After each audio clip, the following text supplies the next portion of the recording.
Hola, mi nombre es Pedro Canales, soy profesor de Historia, trabajo en el Instituto de Estudios Avanzados de la USACH y también en el Departamento de Historia de la USACH. He desarrollado durante el último tiempo varios cursos relativos a estudios étnicos y de historia mapuche más puntualmente. En este contexto, yo les invito a quienes están viendo este video a que voten por Jocelyn Huayquillán, opción 2, ¿verdad?, a la vocalía de interculturalidad en la USACH. Sin duda, una Lamien con capacidades, con energía, con mucho nivel, que nos va a permitir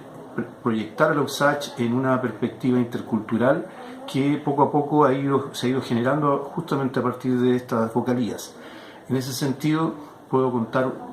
brevemente, ¿verdad?, mi experiencia acá en la USACH, fundamentalmente los trabajos que he ido desarrollando con estudiantes en las diferentes asignaturas en la carrera de Historia.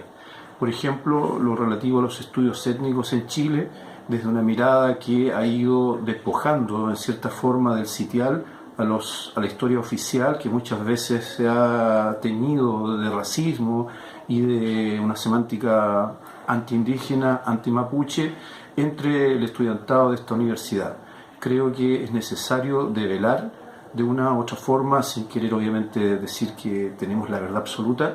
en que la historia de estos territorios y de los pueblos se ha escrito de una manera contraria o de espalda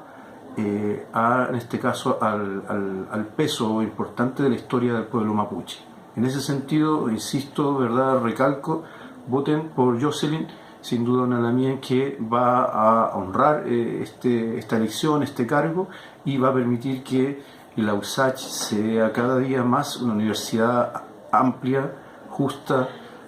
contraria, ¿verdad?, a todo antivalor racista, y